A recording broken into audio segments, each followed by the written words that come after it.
So Terje, I would like to speak with you about vibrato now. This is a subject I think that virtually all violinists think about and wonder how should I practice my vibrato? How can I improve my vibrato? Would you like to start by sharing some of your basic ideas, and then I can share mine, and then perhaps we can talk about some exercises. Yes. You know, with vibrato, it's a kind of a conflict because you want to hit the finger and put it down and make it stable there, and still you are going to do move in the both directions. And very often, I think, for beginners, they start vibrato too early because with too much stiffness in hand, and then they try to and they make this conflict much bigger than it should be. So the first thing I do with my students, I want to secure that the finger action is so soft it only goes to the end.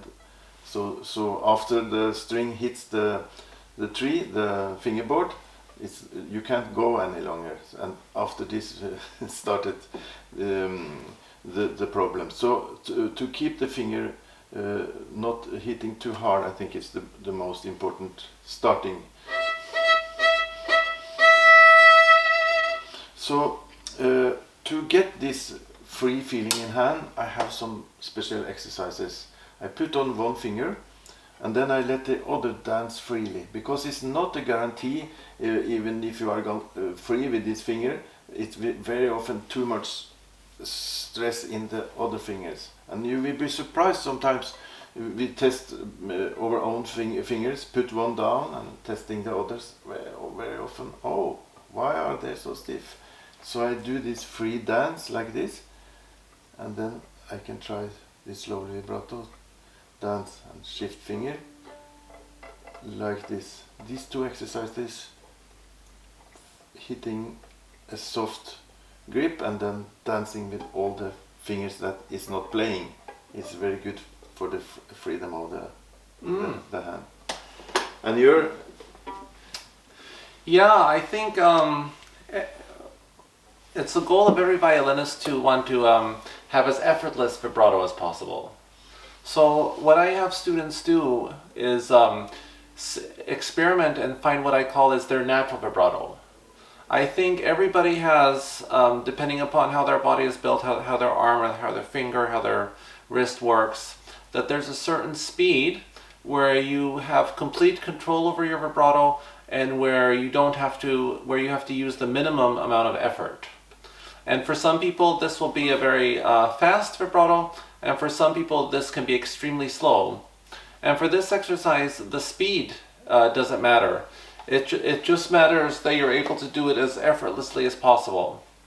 So for me, I go in third position, I put my first finger down, and I just try.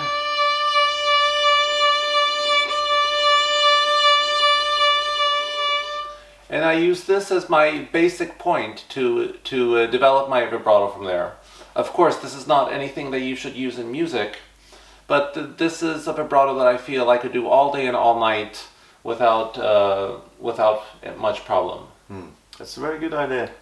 You know, the action in the vibrato as regard the eyes position is the most dangerous placement, because you only see this forward and you don't see any of the motors, and this is very typical when you have in music school, the cellist much faster can develop vibrato, and violinist is all this struggle. So I let my student put a violin in the guitar position, and because the thumb is so important, because when we put down finger we get the pressure from thumb, and the more pressure here, more pressure from thumb, and then we very often see this wrong position of thumb. Yes. So what I do or that students do something like this. Yes. They push the wrist out. That's right. So I do in the guitar position, let them play, and in almost all situation when they try this, they do a correct thumb placement also. So this is very good, and then you can see the whole action, the hand motor, the underarm, and you can see from this, which is really helpful. And I can also, like the cellist, do like this and look at hand. I can see even more clearly the motor from the hand and from the arm going. So this is really useful exercise. And then it's, you have in mind the idea how it looks in different. And very often they do a nice vibrato, even if they have some struggle here. When they come, suddenly it's much more easy. And then it's just a matter of transferring that to the playing position. Yes. Yeah, I like the idea of doing this a lot, because that gives you full visual control over what you're doing. Yeah. Like you said, when you're here, it's much harder to see what's actually going on. And what I also do along those lines, what I also do is have the students take their left arm or left hand, shake it loose, and then just simply you shake it loose and put it up. And that's your basic, wherever the hand and wrist wants to fall, that's your basic starting point for vibrato. That's your basic hand frame. Because people think about vibrato, you say, like, and the hand twerks into all different kinds of ways. So you just want the hand, the finger to fall where it naturally falls. And also, I'm curious about your thoughts, but I always have students start practicing vibrato in third position, because that way they have a natural finishing point here. Because you never want to go above the pitch with vibrato. You don't want to go. You always want to go below, and so therefore the violin provides a nice ending point to the vibrato.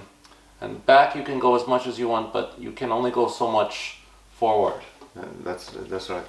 In this line also, when I do the relaxation exercises like this, then I go further with the hand also. And very often I'm so surprised because they are totally stiff in this direction. Yes. So when I studied with Kato Havas, the author of Stage Fright, she had a lot of nice exercises, and I became my own teacher to control. Also during vibrato, that I can change the position sideways, because quite free, many students in this, but very often stiff hair. And then I take also underarm and the whole arm to free, and a little bit shoulder up and slowly down, and so every joint is fluid and open. That's also important for vibrato. Yes, and also while doing vibrato, to be able to move the shoulder a little bit. You mean you put into to the wall like this? No, not necessarily. No, just that while you're doing vibrato, the shoulder and the arm is able to move. Yes. And you're able to bring the violin a little bit up and down. Yes. You know the job when you have to lift the violin, that makes it hard. That's because that's why this is much more easy. So I often let them put the violin into the wall, and then they don't have the job to keep it up, and then very often you can also see them more free. So this is also a good. Absolutely, and let me just get this. You can also what I also have students do sometimes is just take their music stand, and lower it, and then rest the scroll. Yes. And you'll immediately feel how everything frees up by doing that. Yes. And to inspire them, I often do this because my left hand violin playing is also sometimes nice thing. If you now play the bow, I take the vibrato. Okay.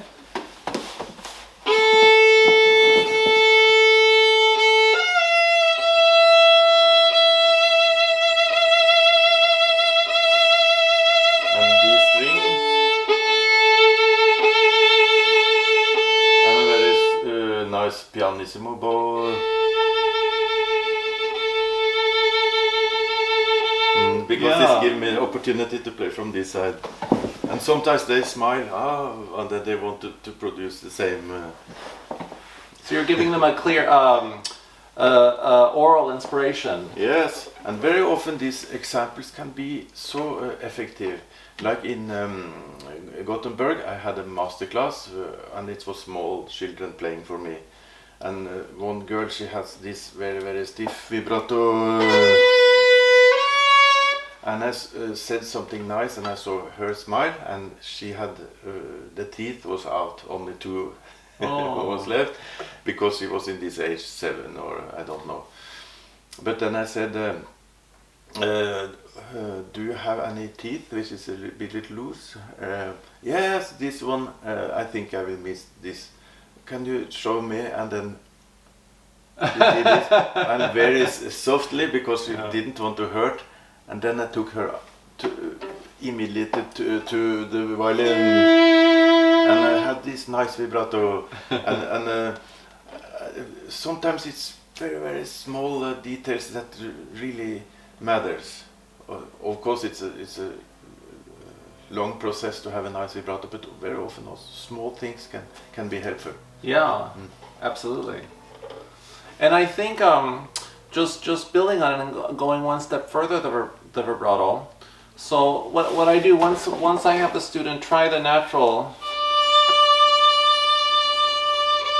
and what's very important with the natural vibrato is that it's regular. Nothing of that, and even if it's that's fine. The important point is to find a point where you can build on. And from there you can do exercises, you can do various rhythmic exercises with the vibrato just to gain control. So you can go just in the beginning with each finger on a scale. And then once that works, you try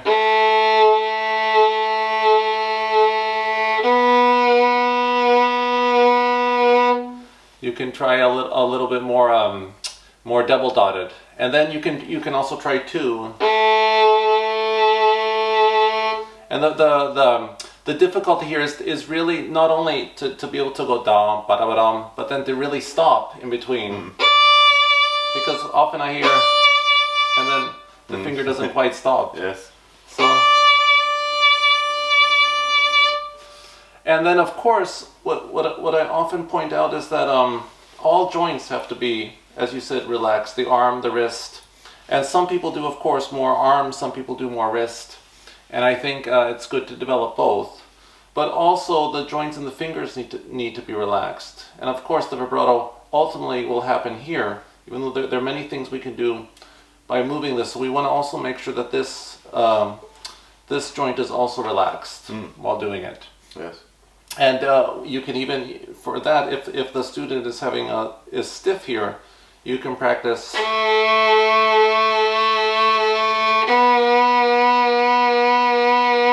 simply just doing a vibrato with this joint.